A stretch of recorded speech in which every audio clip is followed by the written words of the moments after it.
Hello and welcome to this special little battle video thingy that I'm doing on Medieval 2. Could you imagine?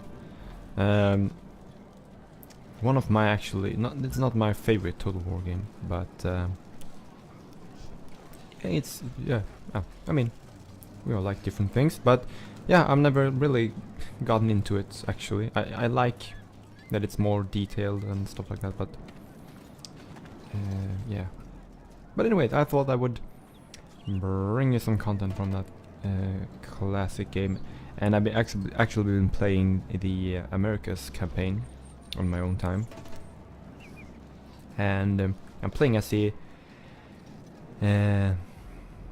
Mayan faction, and yeah, so I thought I'd set up a nice kind of scenario here, and we are coming up against the Spanish and their allies, the Tlaxcalans, who historically allied with the Spanish. And my kind of fascination for the whole well, not discovery, because the New World had already been discovered by the Vikings before, but I mean the conquest of the New World by the first hand, the Spanish, and yeah, it's always been very interesting for me. And I think it began with playing Age of Empires, the Aztec campaign. And it's just something so sad. I always thought that how civilizations and empires and everything just it just got completely changed and destroyed by the arrival of the Europeans in such a dramatic I can't even speak. Such a dramatic kind of style, and of course there was a lot of disease and technology advantage, but there was it's just hard to comprehend how quickly it all happened. And yeah, and I think there's an Iron Maiden song that captured that feeling of things not lasting forever, especially like empires and stuff like that, and civilizations. It's called The Book of Souls, from the album with the same title. So if you like metal music, then I strongly advise that you give it a listen. It's a perfect it would have been the perfect background music for this battle, but yeah, it is of course protected by copyright law. So let's see here. Let's actually get to the battle itself. But as I said, we are coming up against the Spanish and the Tlaxcalans, and as you can see on the map, we have got 4 armies spawning, and we have our allies, some more Mayan troops on the right side. Now right side, and now there's a ford here in the river that we need to cross in order to get to our enemies. We are the aggressor in this battle,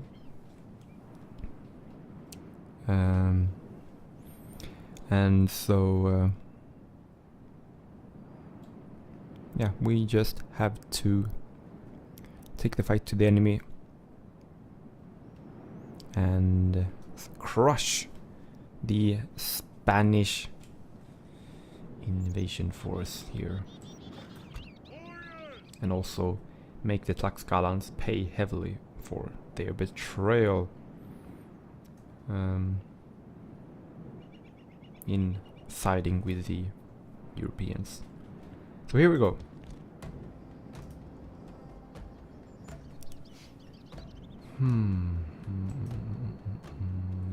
Okay, we have formed up on a wide line way on the other side of the river. And this gives us an advantage, an opportunity to cross, I hope.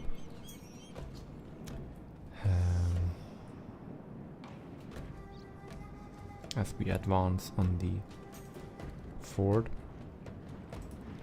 And I have given myself a kind of mix of most of the units available in this roster.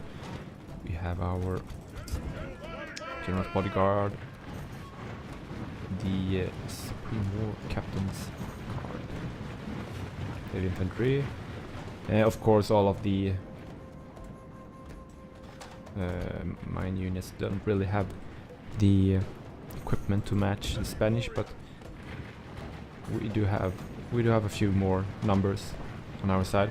We have some heavy units that are maybe not heavily armored, but they are capable of delivering some damage. Temple Guard is our strongest unit. We have some solid Holpop militia spearmen. They're actually quite strong for a militia unit. We got some nice Jaguar warriors who are also present in the Age of Empire games. And we have some hornet throwers that actually throw frickin' hornets nests at the enemy man archers. But of course you're probably familiar with these units by now if you played the Medieval to Americas campaign. So we are heading towards the ford. We are now crossing the river. Our allies are slightly ahead of us. But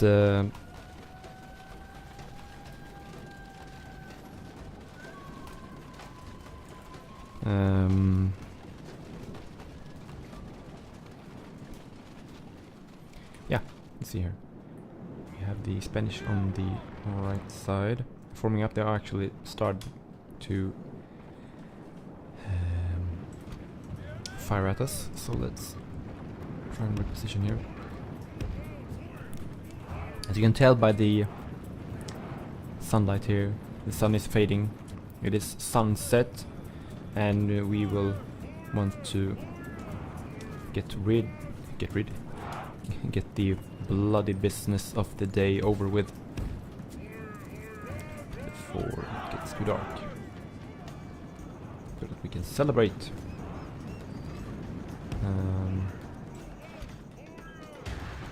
Let's see here. Things are really kicking off now. Our allies have just gone straight in and now are risking getting flanked, which is not good, of course. Unfortunately, we don't have a lot of space to position our troops, so we'll just have to try and form some kind of battle line.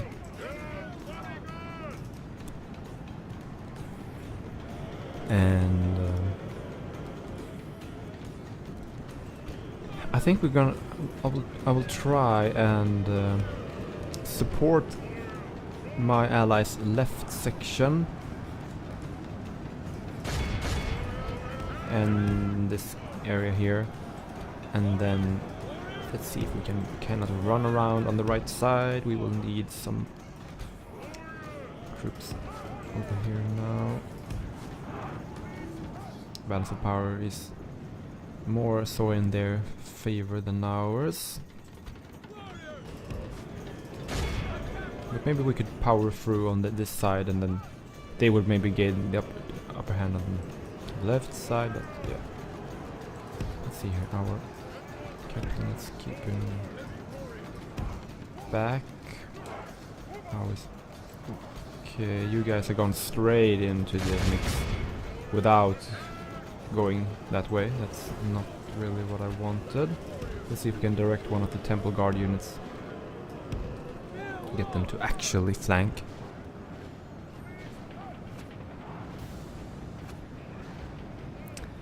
But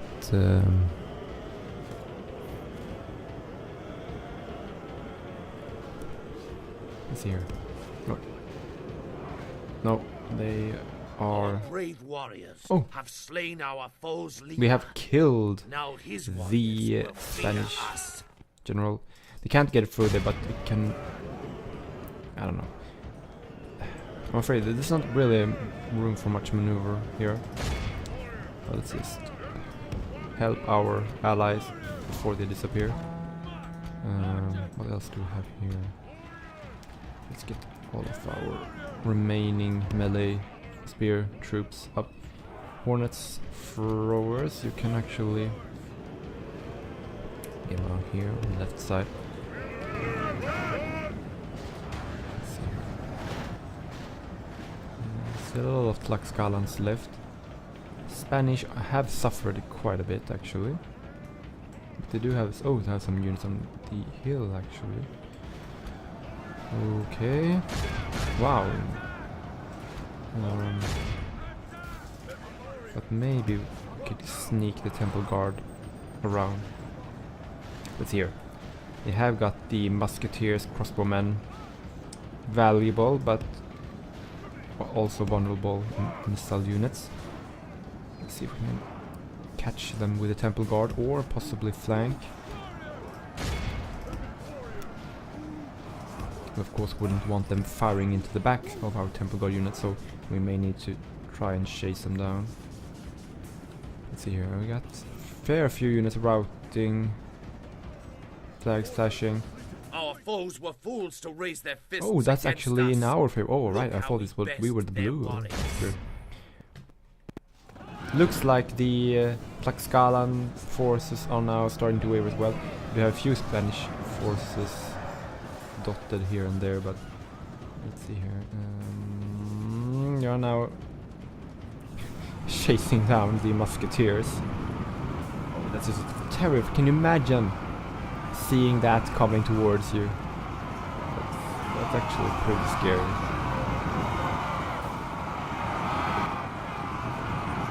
If we chase them down through the forest, we have claimed the crossing. But we need to reinforce on the left side, I think. Battle's not over there yet.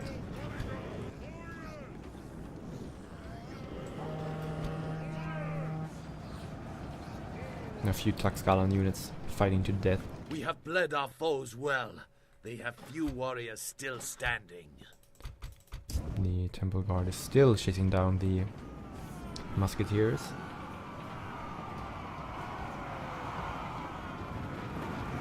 Oh, got caught a few. Now they're running the other way.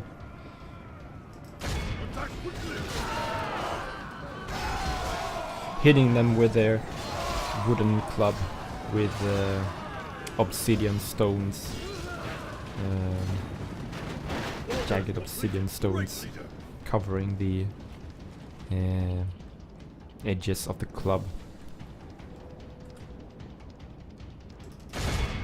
Which I think the obsidian stone is really sharp. It can really mess you up, but it's not that durable, I think. Let's see here. We have a lot of units in the forest here. We have a lot of dead bodies covered by the tall grass. One unit of archers. We have some more here.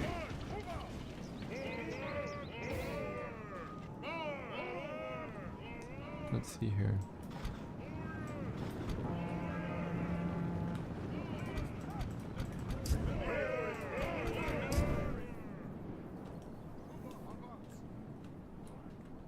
Okay, these guys are really wiped the floor with the musketeers. We'll have a few more units here. Let's run them. We bleed our foes well. Soon they will run. We'll try and catch them.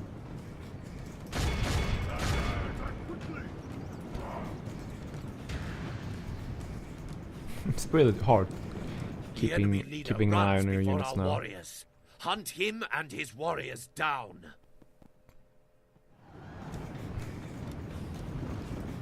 Our foe runs. It is time to hunt and end their shame. No worries. I think we've got this. Yep. 68%. And there we have it. A victory. And we shall review the statistics. Our victory is so great. Even our that is, of course, a this is a feature that should be in every single Total War games. You should, of course, be able to view these statistics. Goes without saying. I can't believe why they keep. Why this isn't in any of the newer Total War games, but still. Let's see here. So we had just over 5,000 men coming up against 3,800 or so. Almost 4,000, and we did lose almost 1,400. Well, actually, we did lose 1,403, I believe. And they had,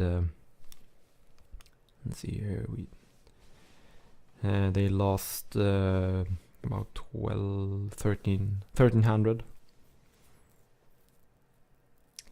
So, yeah, we did lose more, but that was to be expected. We do have 3,000 remaining, 3,700. They've got 1,500 or so. So the Tlaxcalans actually killed most. And then our relief army did well, but they were first in and they did also suffer more casualties. And then we killed 518. Spanish only killed 508. And the top performing units in this little battle, so let's see here, it appears to have been possibly the Jaguar Warriors, 121, that's hard to beat. Yeah, definitely. You see here we have Jaguar Warriors. But you can see here, Temple Guard, casualty sustained. Wow, it really wiped them out.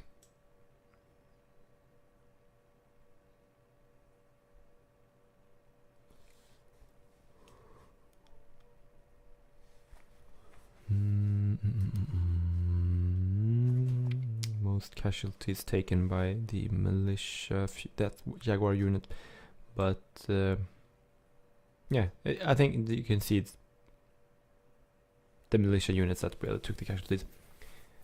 And casualties inflicted. Yeah, this is a clear difference in unit value. But there you have it. A nice, quick little battle on Total War America's campaign. And yeah, just a brief little video with my thoughts on at least this game. And I could expand and talk a bit more about this campaign, I think. I played this way back. I think I played as the Aztecs. And I completed the campaign, I think. I think I won. No, actually, no, wait. I played as the Apachean tribes. Now I remember. And I also remember that although I did like the fact that they were so fundamentally different from any Total War faction ever that I played. I think, if I'm not mistaken, that I found it difficult to be able to recruit certain units, and I felt very restricted to the roster that I could use. But it was very interesting. And it's just, I don't know, it's just it's just something about the New World perspective, the Spanish arrival, and I mean, you had this Aztec Empire. It was like so hard to imagine how great it was, and the cultural differences, and the amazing architecture, and just different culture altogether. And then it's just such a dramatic period of history, and I've always enjoyed reading about, learning about this time period, and and I think it all began, as I said earlier in the video, with the Age of Empires Aztec campaign that really opened my eyes to the conquest, or however you mention how you should describe it, of the New World. And I really hope that for future Total War titles that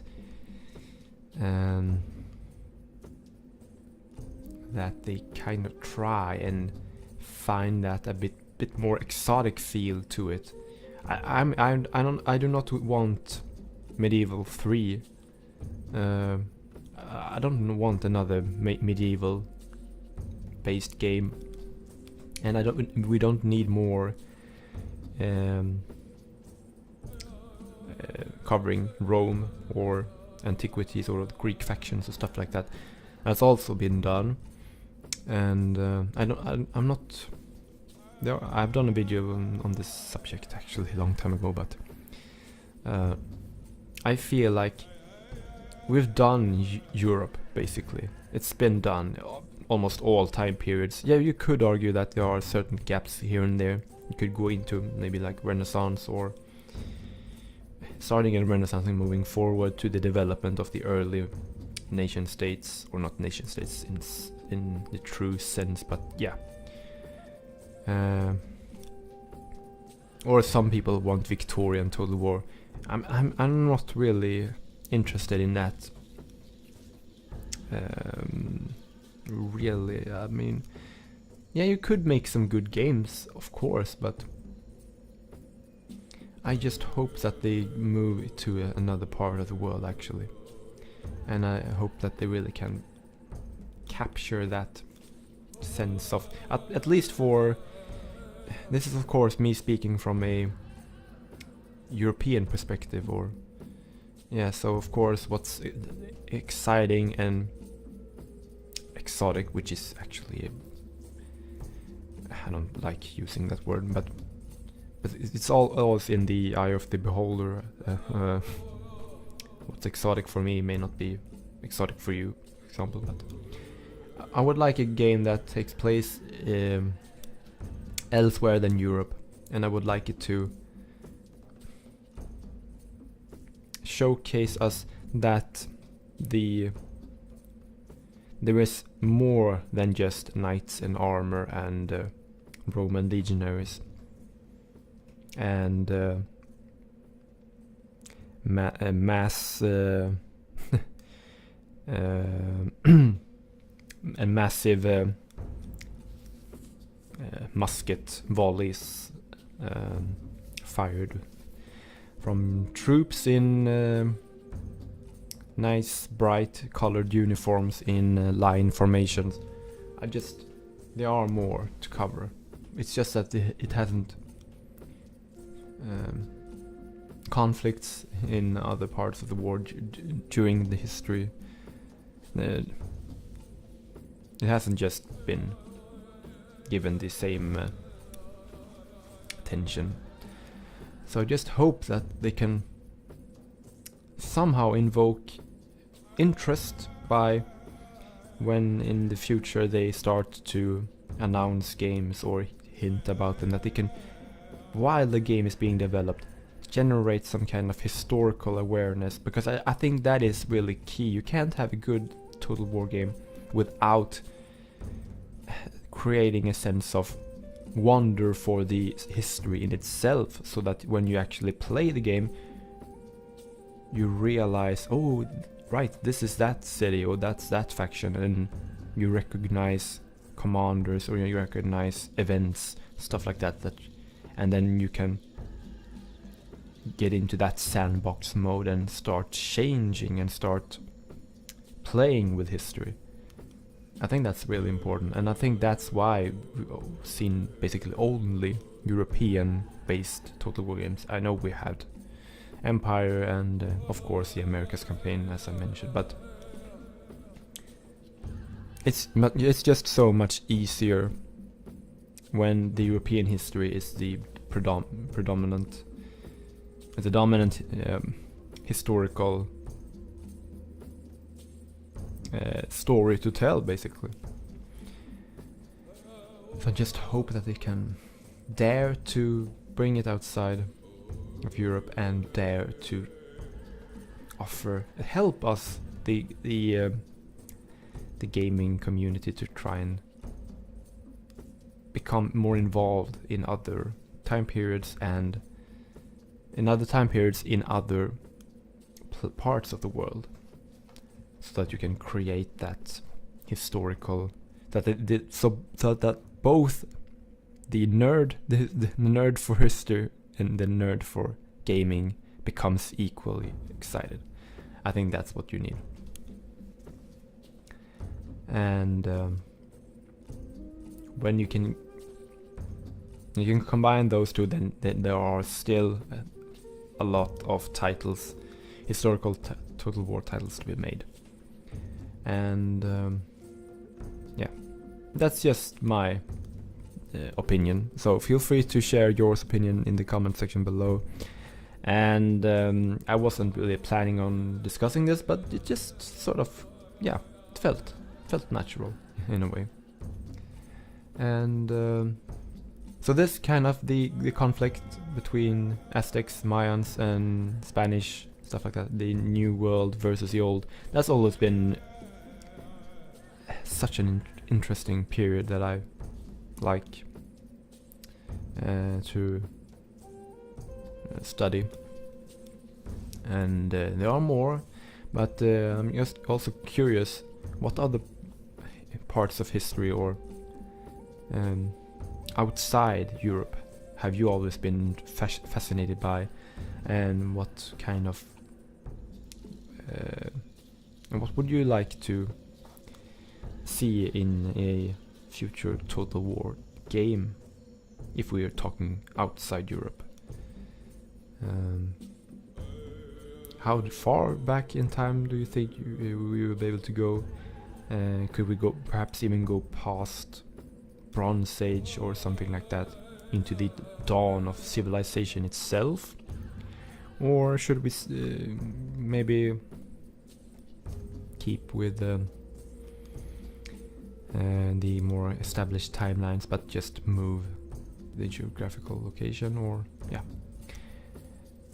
feel free to to share your thoughts in the comment section.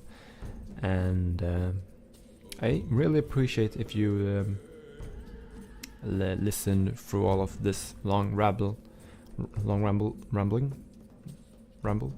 Yeah. Either way, as I said, I really appreciate it, and I would really be interested in hearing your opinion on this topic. And that is all I'm gonna say for now. So thank you so much for watching, and bye for now.